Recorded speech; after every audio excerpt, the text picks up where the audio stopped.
नमस्ते। अगर फिजियोथेरेपी की परीक्षा की तैयारी चल रही है तो नी जॉइंट यानी घुटने का जोड़ एक ऐसा टॉपिक है जिसे छोड़ नहीं सकते। तो चलिए आज इस मुश्किल से दिखने वाले टॉपिक को कुछ बहुत ही आसान तरीकों से समझते हैं ताकि तैयारी एकदम पक्की हो जाए। तो ये रहा हमारा आज का रोड मैप।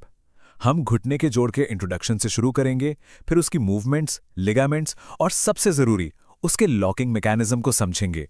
सब कुछ बिल्कुल एग्जाम के पॉइंट ऑफ व्यू से। चलिए शुरू करते हैं। सबसे पहले कुछ बेसिक बातें। घुटना या नी जॉइंट हमारे शरीर का सबसे बड़ा और सबसे मजबूत जोड़ है। इसे साइनोवियल हिंज टाइप जॉइंट कहते हैं। आसान भाषा में समझें तो ये एक दरवाजे के कब्जे की तरह काम करता है और इसमें मूवमेंट के लिए एक खास फ्लूइड होता है। यही चीज इसे काफी कॉम्प्लेक्स और इंपॉर्टेंट बनाती है। तो ये जोड़ मुख्य रूप से दो ही काम करता है, फ्लेक्शन मतलब घुटने का मुड़ना और एक्सटेंशन यानी घुटने का सीधा होना। लेकिन यहाँ एक कैच है और ये एग्जाम के लिए बहुत जरूरी पॉइंट है। इसमें हल्का सा रोटेशन भी हो सकता है, लेकिन सिर्फ और सिर्फ तब जब घुटना मुड़ा हुआ हो। सीधे घुटने में कोई रोटेशन नहीं होता। अब हम इस स्टडी गाइड के सबसे काम के हिस्से पर आ गए हैं। यहाँ हम कुछ आसान निमोनिक्स यानी याद रखने के शॉर्टकट तरीकों से घुटने की हरकतों और उन्हें कंट्रोल करने वाली मसल्स को चुटकियों में याद करेंगे। ठीक है, तो सबसे पहले याद करते हैं घुटने की मेन मूवमेंट्स। इसके लिए हमारा पहला निमोनिक है FER। बस ये 3 अक्षर और सारी मुख्य हरकतें याद। तो FER का मतलब क्या है?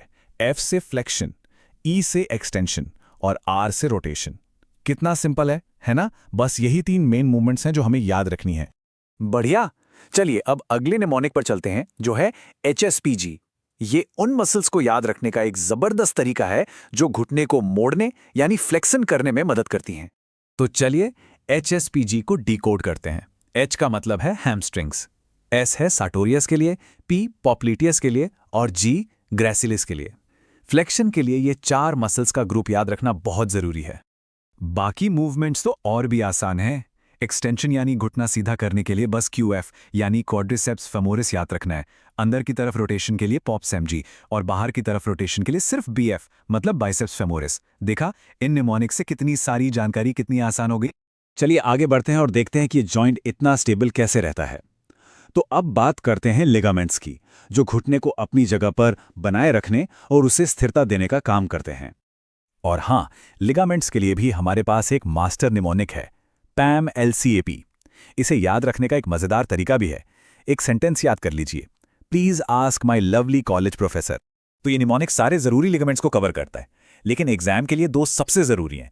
ए से एंटीरियर क्रूशिएट लिगामेंट यानी ACL जो टिबिया हड्डी को आगे खिसकने से रोकता है, और दूसरा P से पोस्टीरियर क्रूशिएट लिगामेंट यानी PCL जो से पीछे जाने से रोकता है। इन दोनों पर सबसे ज्यादा सवाल बनते हैं। एग्जाम में अक्सर ACL और PCL के बीच कंफ्यूजन पैदा करने वाले सवाल आते हैं। तो सबसे जरूरी बात जो याद रखनी है वो ये है, ACL टिबिया को आगे जाने से रोकता है, फॉरवर्ड, जबकि PCL उसे पीछे जाने से रोकता है, बैकवर्ड। ये फर्क बिल्कुल क्लियर होना चाहिए। अब हम घुटने की बायोमैकेनिक्स के सबसे जरूरी और सबसे दिलचस्प कॉन्सेप्ट पर आ गए हैं, लॉकिंग और अनलॉकिंग मैकेनिज्म। इससे समझना मतलब घुटने की आत्मा को समझना। तो ये लॉकिंग मैकेनिज्म आखिर है क्या? देखिए, ये एक ऐसा सिस्टम है जिससे घुटना जब पूरी तरह सीधा होता है तो वो एकदम स्टेबल मतलब स्थिर हो जाता है। इससे हमें खड़े रहने के लिए मसल्स की ज्यादा ताकत नहीं लगानी पड़ती, हमारी एनर्जी बचती है। और इस कॉम्प्लेक्स प्रक्रिया को समझने के लिए भी हमारे पास एक बहुत ही सिंपल निमोनिक है, LAF। ये 3 अक्षर हमें पूरी लॉकिंग की कहानी बता देंगे। चलिए LAF की मदद से इस प्रोसेस को स्टेप बाय स्टेप समझते हैं। जैसे ही घुटना सीधा होने वाला होता है, L यानी लैटरल फिमोरल कॉन्डाइल अपना मूवमेंट पूरा करता है।